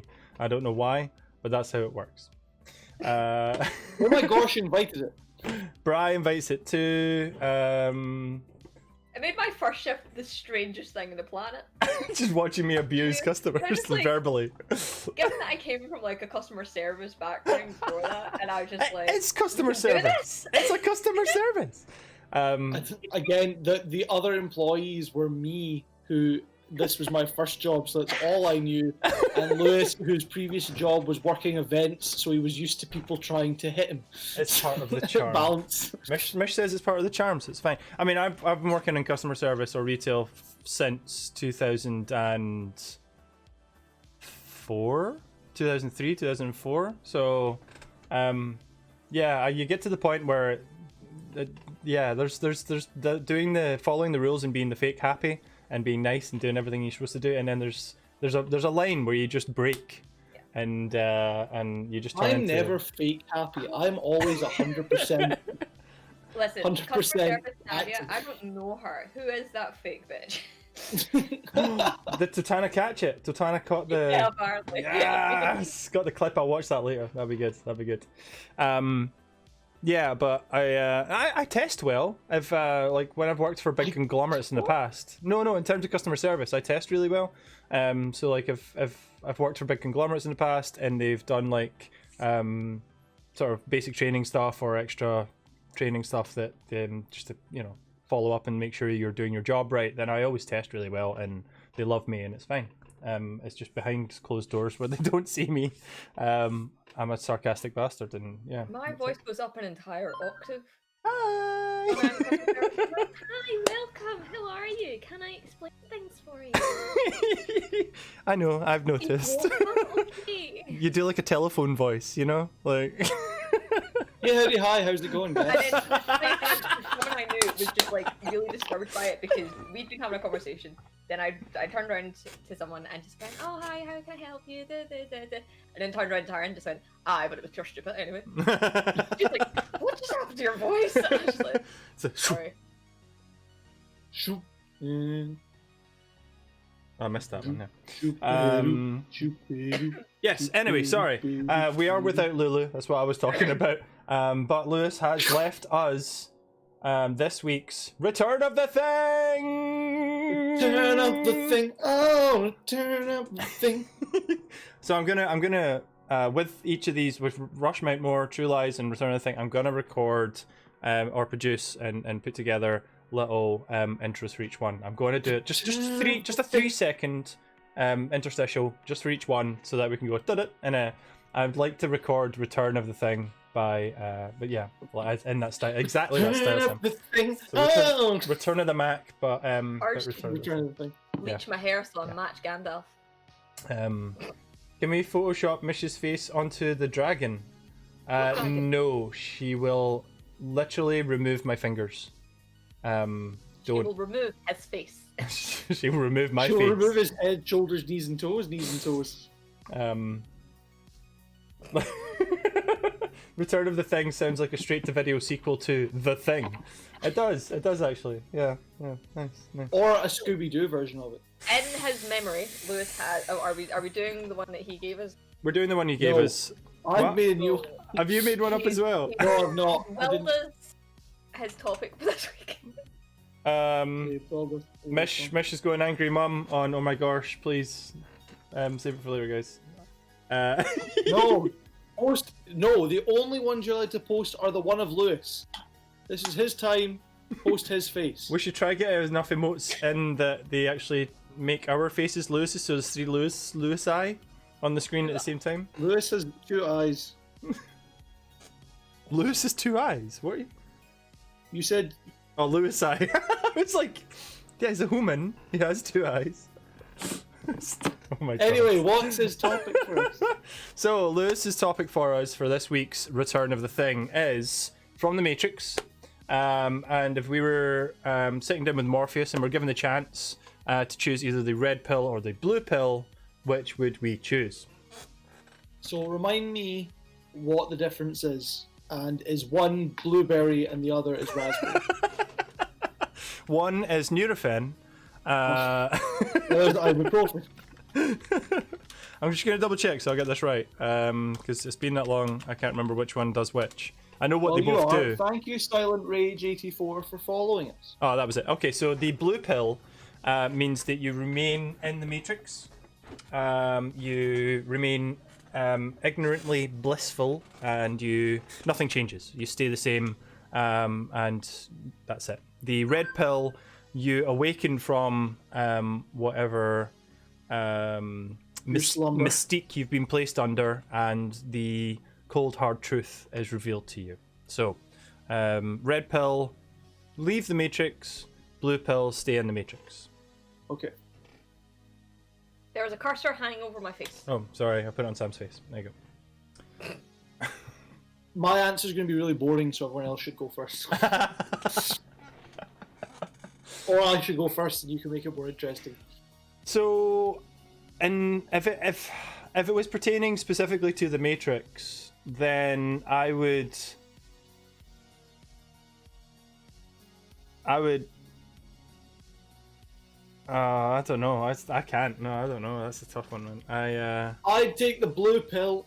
You would stay. You would stay Yeah, ignorant. I'm someone who, not about socially conscious issues, with regards to things that impact the people in your society that you should be aware of, and you should try and help make positive and active change, and you should consciously observe those things. But to the wider challenges of life, our place and meaning in the universe, why I am who I am, and what we do as people.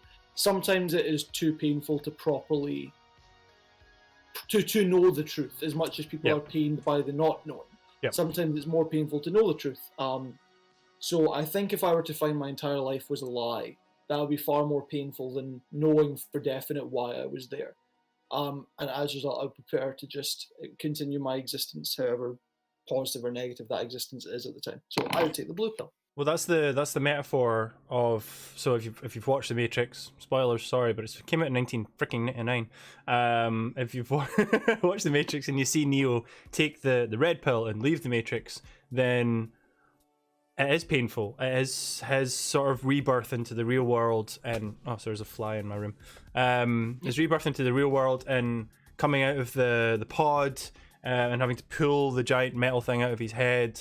And being able to see for the first time in the reality of what he's come out to, that is the pain. That is why, that's the physical representation of the psychological battle that or pain that you would feel if you took the red pill and learned the truth. Morally, that's what you would go through, and that's in the Matrix. That's the way it works. That's what the metaphysical, on a metaphysical level, like, yeah, thanks, that, yeah.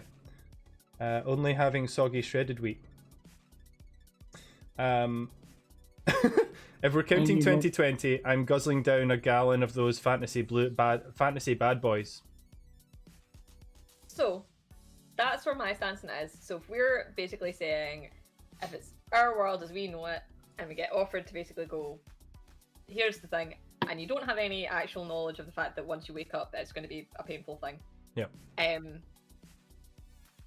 Then I would be, one, very angry, because this is the world that people made up to be a fantasy. What are you doing?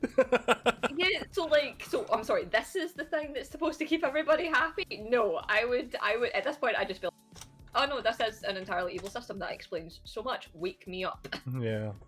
That's the problem with if so it for was that real reason world, I would probably want to yeet.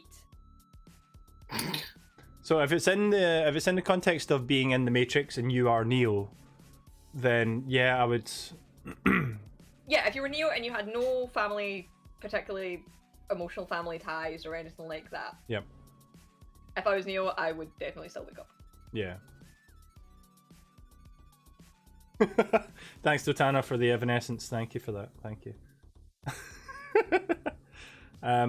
So yeah, Lewis, if you do get to watch this, Nadia says red pill. Yep. Lewis, Lewis. Sam says blue pill. I would take both and see what the hell happened. It would taste like a fruit pastel.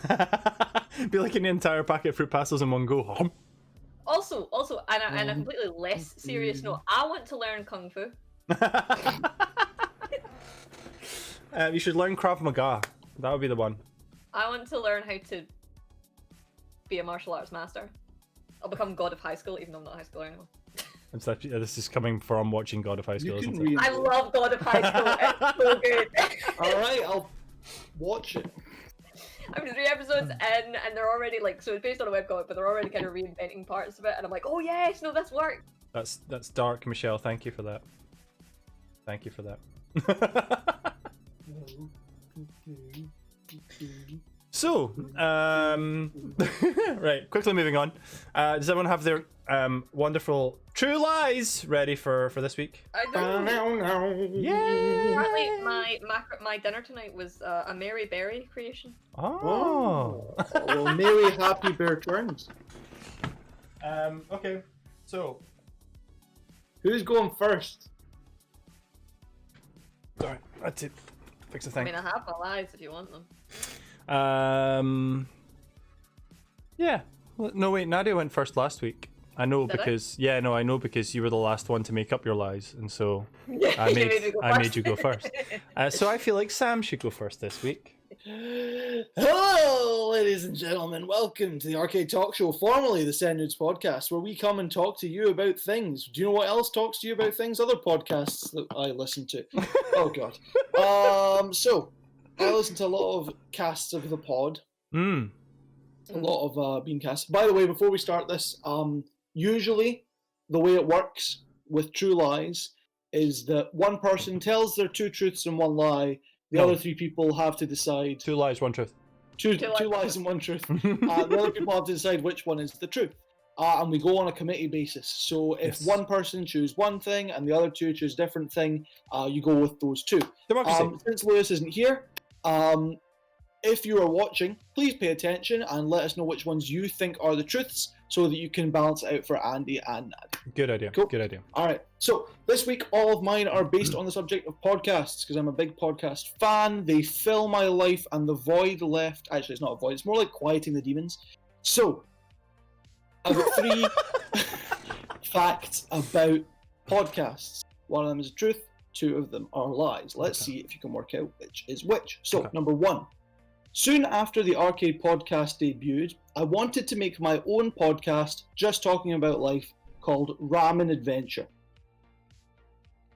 Okay. The first podcast I ever listened to was called Serial and followed the false incarceration of an American teenager. And number 3, the newest podcast I have discovered is called From F to A weekly interview with Shane Douglas, who is a former professional wrestler. Which is the truth and which are the lies? So I'm I actually, don't I'm think gonna number put up a 2 is poll. true. I think I can do that. So I think number 2 is false. Oh.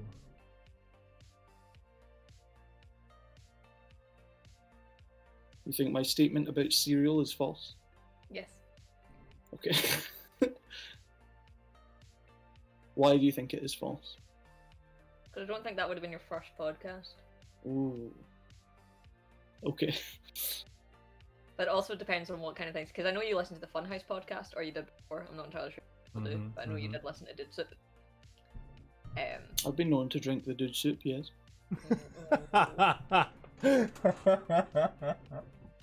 So Cider Schneider thinks 3 because Samuel loves his wrestling. Okay. Wait. Was he not talking earlier about his most recent podcast, though, and it was still a murder one? He Or was that was. just one he was continuing watching? No. He did mention something about what he. Well, I will say- something he I will listened to say- earlier. That was all. Yes. Last thing he listened to was. Yeah. But that's Um, not the newest one I've It's not the newest he's Yeah. discovered, that's what I was thinking. Yeah. So I think it'll be 1 or 3.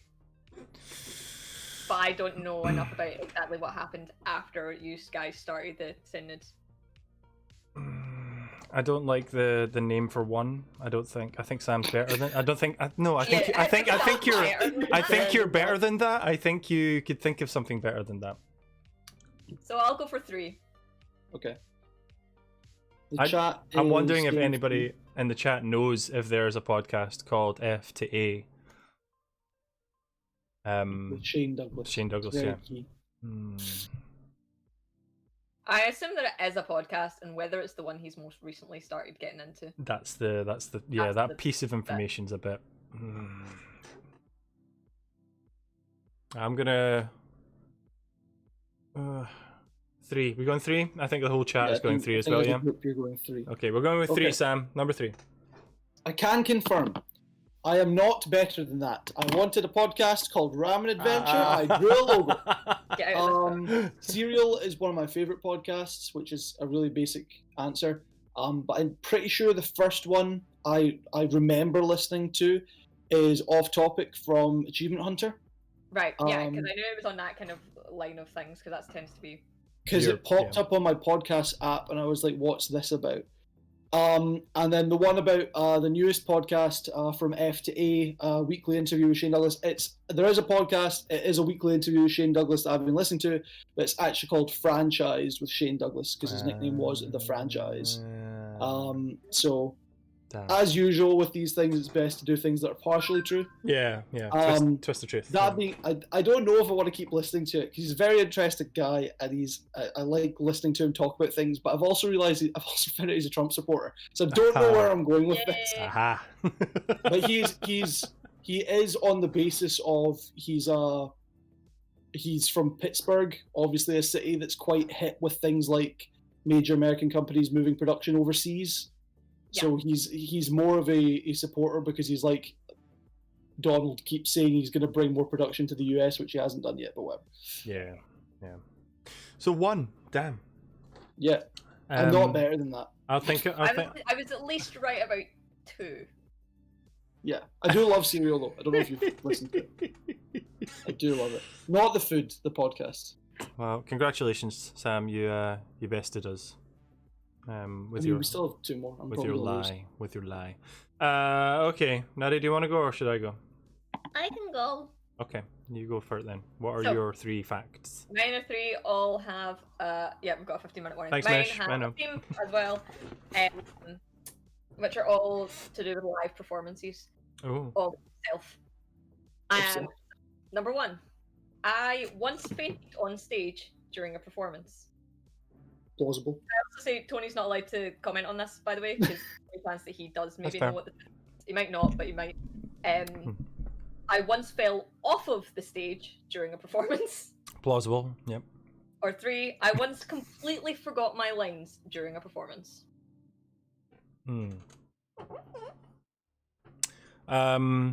Does she have a propensity to fainting? I've never heard any story with Nadia fainting. No. There's not- no history. Not from her or from anyone else. I can see her losing her lines. Really? And yeah, I can see the face she makes when she doesn't know what to say something. Yeah, but I can visualize that, and I can imagine it on a stage when you've forgotten what you're supposed to be saying. But not like, I don't know, you specifically said all of your lines, not one of your lines. So all leads me to think no on that one, honestly. So there's falling off stage. What was the second one again? So fainted on stage, fainted, fell off the stage, Falling, or and then lines. Okay. Now this is why I'm going to make a pitch. I'm going to make a pitch for the lines again, because it might be that she's combined 2 truths into one, and she's fainted on stage and therefore fallen off of it. No, So whoa. she's separated them so that they're both not quite truths. She could have done all 3 in one go, to be honest, but you know. She Does fake fainted. unconsciousness count as not remembering your lines? She fake. She fake fainted to get out of not remembering the line, and then fell off stage in the fake faint. No, sorry.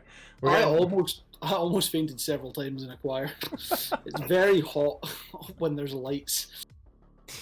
I'm gonna go with forgetting the lines, which is the 3rd one. Okay, you're going 3. And what are you saying? Because various people have said fallen off. I say fall. Fall is judging by Nadia's previous. That's Michelle's now worried about me. Yeah, Michelle's like, "Are you okay, Nadia?" Michelle's asking actually, what were you doing on stage each time?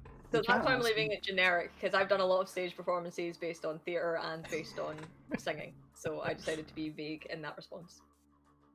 So we're not getting to know. Hey, We're revive, going to- lads! We're running out of time. We're going number 2. You fell off the stage. Everyone in chat says 2, yeah. So 2, Okay. fall. So I have never fainted in my life. Ever. Okay. At all. Good. I have nearly fallen off of stages several times. I once, during a Scottish Youth Theatre production, had one line to say in the entire thing, got distracted, forgot it, and just kind of said something that was similar to what it was supposed to be. Damn. Did you get backstage and the director was like, close enough? No, I also almost fell off the stage during that performance as well, so... Damn. I was sorry. right, they are all related. Sorry, line's Sam. just the right one. Laws of probability, I was going with the fall, but no. Damn. Right. Well done, Sam, well done. Okay, we're down to our last 10 minutes. You've still got to do yours. I've got a mine. Okay, so my true lies for this week. Number 1. My best friend growing up was an imaginary bear called Andy. He was a cowboy. Number 2. As a child, I had a sausage pillow that was supposed to look like Tweety Pie from Looney Tunes. Number 3. When I'm at home, I prefer to sleep naked. I hate pajamas and the way they feel against my skin. Okay, that was wildly unnecessary. Bringing it back to the dad butt. Because to not reveal too much, I agree on the first sentiment, but not because it's uncomfortable on my skin, just because I am so warm. That too, yeah. I can't be comfortable. As Meshul Testament, I am quite a warm-blooded human, and in bed, I'll be roasting hot, and she'll be the opposite. She's freezing cold. I'm constantly very cold, so yeah. I'm usually hella rough. Here's the problem for me. Deanne thinks she's cold, so uses me for warmth. But she's not. She's like a space heater. She's just a little one. Just a little one. Comes nearby, and I'm like, oh, just take all the covers. Just don't come near me. So, why is your cowboy bear named? Named what? Sorry, I cut out. So you said your cowboy bear was named Andy? Yeah, I wasn't I don't think that's true though. I wasn't a very imaginative kid, so I don't think this is true. Called it Andy. I know that Andy had real friends that he would have liked more than the fake bear. Yeah. So the one thing he's didn't put very much description into would be the second one. The Tweety Bird body pillow? Yeah. Sorry, sausage pillow, which is an interesting way of describing it, I'm going to say.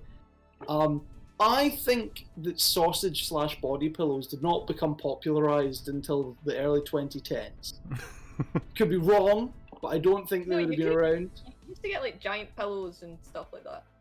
Just the anime waifu ones didn't become popular until the last decade. Alright, sorry, that's my only frame of reference. No particular reason. Because for one, those big pillows are super comfortable for pregnant women.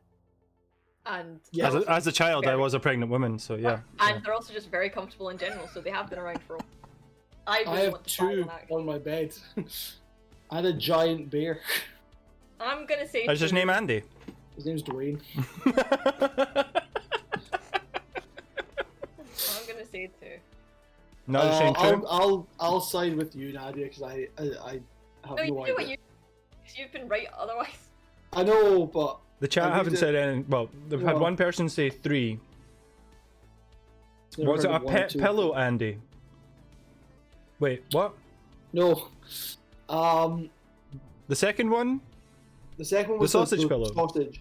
The first one was the bear. What was the third one? Is that what Tutana's talking about? Tapoka says 3. Oh my gosh, says 2. Heather Brennan says 2. So Tutana, are you talking about they're saying second 2 one? as well, Nadia. I've got no definitive feeling one way or another, so I'll go 2 with you. We think it's the Tweety pillow. Tweety pillow. I can tell you that when I'm at home, I don't sleep naked. I just sleep in my underwear. I can't. I don't. It's Why kind did of. You say that like you were admitting to a crime? It's kind of partially. It's partially to. I'm not. I don't like pajamas very much because they do feel weird, but not because they feel weird in my skin. But same reason for you, Sam. It's too hot. So it's a complete lie because it's not because of the way it feels in my skin, and I don't sleep naked. So that's a lie. Tana said 2 now. Number 2. As a child, I had a sausage pillow that was supposed to look like Tweety Pie from Looney Tunes. That is the truth. That is the truth. 100%. They gave it away. Really? I'll be honest. I'm just sad that I'm really glad that one was the truth, because I would be so depressed if as a child your best friend was an imaginary cow bear. So Actually, I haven't been through the first one. I did have a bear called Andy when I was a kid. He wasn't imaginary. He wasn't imaginary. He was a real teddy bear. A real teddy bear. And he was called Andy. You didn't specify teddy bear. You just said a bear. No, I know. That's why I said bear. And he was probably about this big. My hands can't fit on the screen. Probably about as big as two of these shelves. And I loved him. He was one of my favourites. I loved him. He wasn't a cowboy though. That was just an added-on, tacked-in extra bit of information to try and throw Nadia off. But for some reason, she thought there was more information in number 2. One, you called it a sausage pillow and not a body pillow. Oh, it's because it's a sausage shape. Yeah, it was very vague. It was that kind of way where I had a sausage pillow that was supposed to look like Tweety Pie, whereas everything else was because it didn't feel good on my skin, or I had this cowboy bear that was called Andy and was my best friend. Oh no, you haven't seen the pillow though. Oh no. Tony's posted a photo about it though. No. Posted link to Tweety. No. Right. So the pillow itself, we got when I was in Indonesia, and we were traveling by train from Jakarta to Yogyakarta, I think it was. Which is like a 6-hour train ride. It's like going down to London from Edinburgh, Glasgow, and basically there was a guy just selling bottles of water and Tweety pillows. So he would walk up and down the aisle of the train just going Tweety, aqua, aqua, Tweety, aqua, aqua, and that's how we ended up with this Tweety pillow, and we brought it back from Indonesia. Somehow my mum put it into the luggage. I don't know how she managed that. So it was but it's like a giant yellow sausage, right, long, and it had 2 giant Tweety bird eyes with eyelashes, and a big Tweety bird lips. That was it. It was made from this horrible yellow polyester. I think my mum still has one of them somewhere in the house. But yeah, no, they're not cool. I would say it'd be one of those things that my parents would have bought me when I was a kid, because my nickname was Tweety Pie because I had really fat cheeks. Oh, it's not. No, Totana. Nothing like that, Totana. This is nightmare fuel. It's like somebody took Tweety Pie and went and stretched her out. Yeah, Tweety didn't even have lips, man. It's that freaky. It's supposed to look like Tweety Pie. That was my wording on purpose. Yes, I was a bobble-headed child. No, so it's not. It's the phrase. The phrase "fat cheeks" has been I had taken. really chubby cheeks. Call them chubby. The phrase. I had fat cheeks. They call me Tweety Pie because I've got some fat cheeks. Okay, guys, thank you very much for joining me. Nadia, I'll see. I'm going to take a quick break. I'm going to go grab the guys from One Life Left, and we're going to do our final yeet or neat for this series. Sam, you'll be back in an hour. We at 9 o'clock, 9 till 10. We will be going through the career of Awesome Clong. Awesome Clogs. Awesome Clogs. Karma. Which is what I've got right now. For laughing at fat cheeks. So Dad butt. I'll be seeing you 9 till 10. Even if you're not a wrestling fan, we like to just talk nonsense. Come say hi. Yeah. And judge the fashion choices of everyone involved. Totally. So guys, thank you very much. Nadia, we'll see you in about 5 minutes. Chat, don't go anywhere. We'll be right back. Sam, see you.